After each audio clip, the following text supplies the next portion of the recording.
Today, I'm going to tell you if you Nintendo or Nintendo don't Memory of Heroes. Aruto Jan Naito!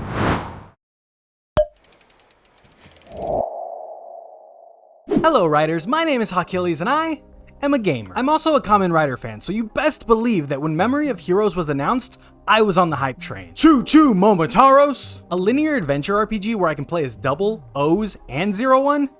Sign me up. Having watched all three of these series since the lockdown started, I feel like I was the perfect audience for this game.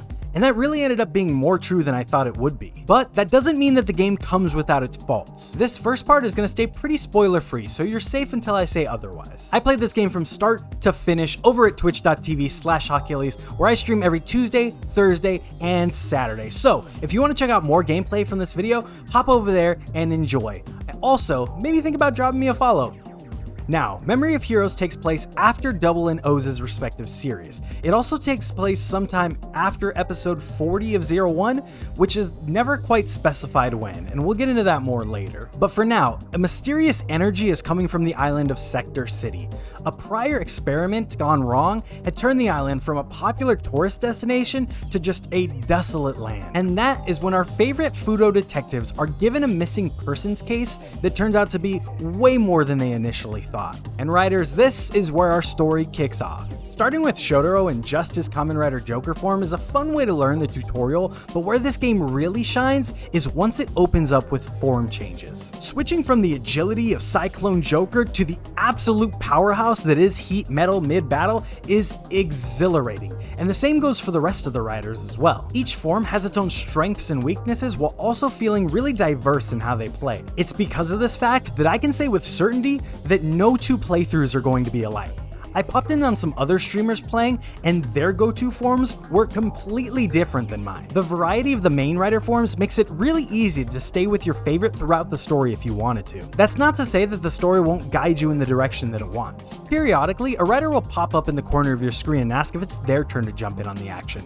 It's a very easy system that helps you keep your characters leveled up throughout the story. And speaking of story, let's get into the drawbacks of the game. Come on, you knew it was coming. Being this is a licensed Kamen Rider game, my expectations for the story weren't that high. But you know what?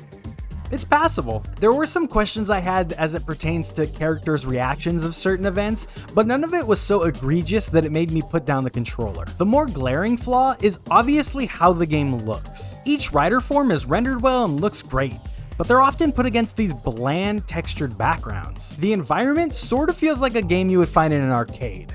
There's no secondary path or no secrets hidden anywhere, and each area is filled with a few enemies and maybe a couple desks or boxes, which honestly wouldn't be so bad if not for one thing. Every time you fight a group of enemies, there is a clear screen that immediately follows. And that's not hyperbole. It literally happens after every single battle, which is a shame because the battles are the best part of this game. This just puts a barrier between the places that you're having fun. There's even a part where you're in a cutscene, you'll take 5 steps forward, and you'll instantly be launched into another cutscene. The game just gets in its own way on stuff like that constantly. All in all, Memory of Heroes might be the worst video game I've played this year. But it also might be the video game I've had the most fun with this year. The closest thing I can compare it to is Marvel's Avengers. Not because it has a ton of bugs or anything. In fact, it runs pretty smooth on the PlayStation 4.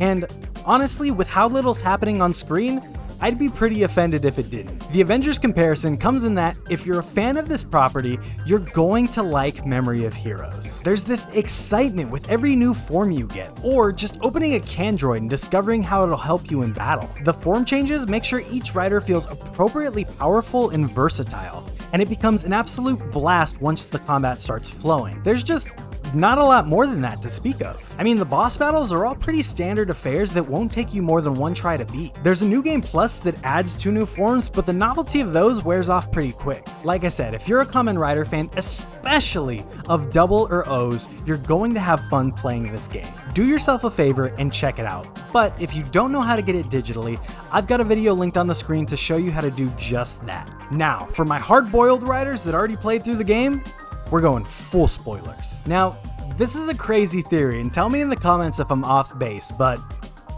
this game was definitely delayed, right? I wholeheartedly believe that Memory of Heroes was supposed to come out during 01's televised run. Why else would he be advertised so much and then not playable until 6 hours in? In fact, 10 minutes after he's unlocked, the game is already asking you to change into someone else. I just got this dude and he's way OP, let me wreck people. Not only that, but Aruto contributes nothing to the story. Like at all. Like, Birth is the last rider unlocked, and he has more story significance than 01. All this leads me to believe that 01 was just thrown in so kids watching the current season of the show would have someone they're close to. But that 6-hour stretch to get there is such a long time. Besides that, my only big gripe with the game is the final battle. I was just waiting for the game to guide me to change riders in between phases of the bosses. It lets you beat both bosses all the way through with just one rider if you so choose.